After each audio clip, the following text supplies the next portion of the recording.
Hi everyone, my name is Desiree, and for my media artifact, I chose something that is personally meaningful to me, the Los Angeles Dodgers.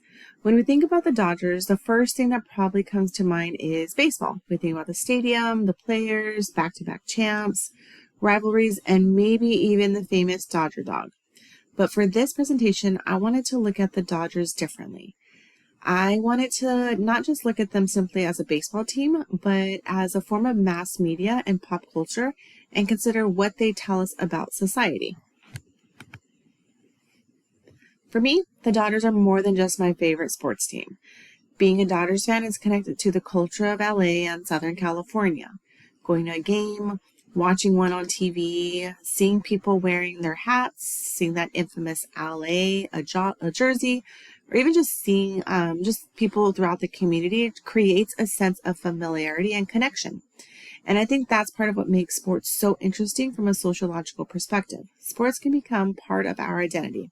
They can connect people across generations and backgrounds, and they can give people a shared experience even when those people may have very little in common. The Dodgers are part of a large cultural story, and that is what I'll be presenting today. Baseball is more than just a game. Baseball itself is an important part of American popular culture. Most people don't experience baseball only by physically attending a game. We experience it through TV, streaming, sports, the news, social media, advertising, merchandise, and even conversations with other fans that we come across. This connects to our reading about the role of media in society. Media doesn't just simply give us information or entertainment, they can influence how we understand the social world around us. The Dodgers are a good example of this because the team exists as both sports organization and a media product. If you think about how many different stories can come from one baseball game. There's a story of the game itself, but then there are also stories about the actual individual players, their backgrounds, their families, their accomplishments, and sometimes even their struggles off the field. Media organizations decide which of these stories receive attention. So in a sense, the Dodgers aren't just producing baseball. They're producing stories, images, identities, and experience that are consumed by millions of people. So, who gets to belong? One of the most important narratives connected to Dodgers is the question of who gets to belong. Baseball has often been described as America's pastime, which means that baseball is connected to ideas about American identity and culture. But historically, that idea of an American pastime was not equally accessible to everyone. The Dodgers became particularly significant because of their role in breaking down racial barriers in professional baseball. Jackie Robinson's story is therefore much bigger than the story of just one baseball player. His story challenges us to think about who was allowed to participate in American institutions and who was excluded in them. That narrative isn't simply that Jackie Robinson was a great baseball player. The larger narrative is about exclusion, opportunity, representation, and social change. Jackie Robinson debuted with the Brooklyn Dodgers in 1947, becoming the first Black player in the modern era of Major League Baseball. His achievement challenged the racial segregation that had existed in professional baseball. But I think it's important not to simplify this history by saying that one person simply changed everything. Robinson entered an institution that had already established racial boundaries, and his presence challenged those boundaries. This is where we can apply the concept of social norms. Social norms are expectations about how people are supposed to behave and about what is considered normal or acceptable within a society. For decades, racial segregation had been treated as a social reality and was supported by institutions.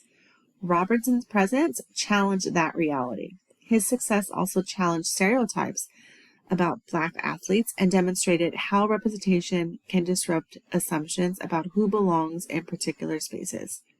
It's one of the places where those issues became visible.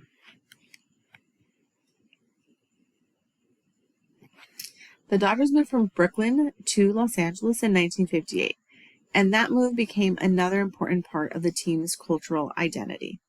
The Dodgers were no longer just a Brooklyn team, they became part of Los Angeles.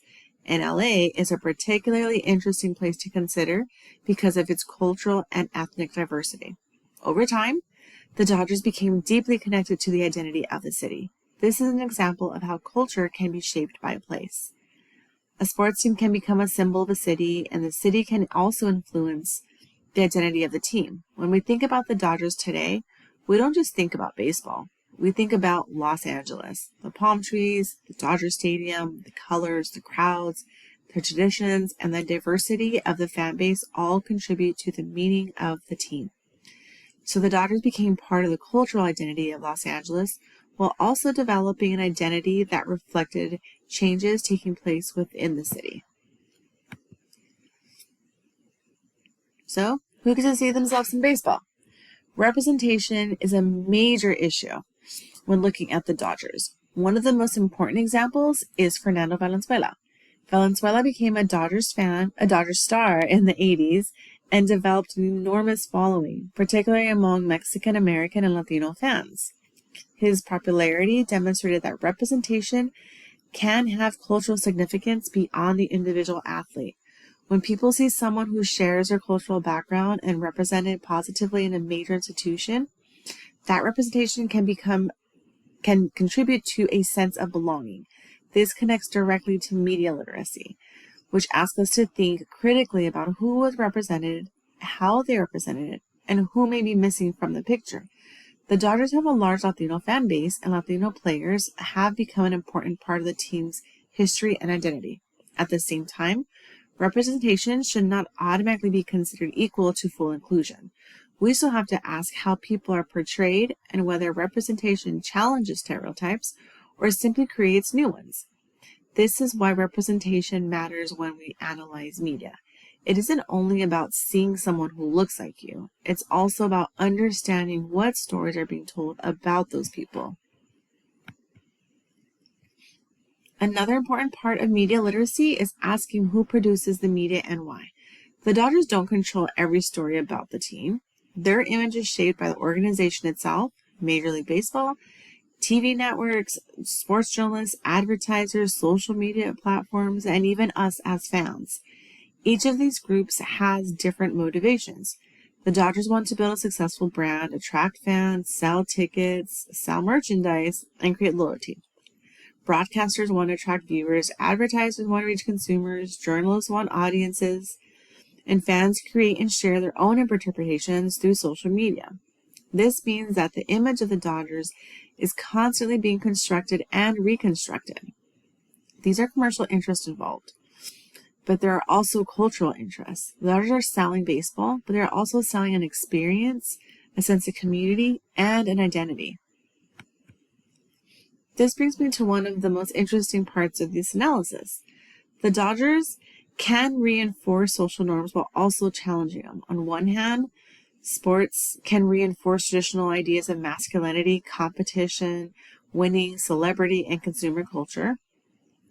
But at the same time, sports can challenge social norms. Jackie Robinson's challenge, Fernando Valenzuela challenge, and today, the diversity of players and fans can contribute to a broader understanding of who belongs in America's pastime. They can do both at the same time. This is what makes them such an interesting media artifact. Ultimately, looking at the Dodgers sociologically tells us that sports are connected to much larger social issues. Sports can reflect existing inequalities and cultural values, but they can also provide opportunities to challenge these inequalities. We participate in creating meaning. When fans wear Dodgers gear, attend games, share posts, they're participating in the culture surrounding the team. This is why popular culture matters. When I started this assignment, I knew I wanted to talk about the Dodgers because they're meaningful to me. But looking at the team through this different lens made me realize that being a fan is about more than simply liking baseball. Dodgers are entertainment, but they're also a culture. Thank you.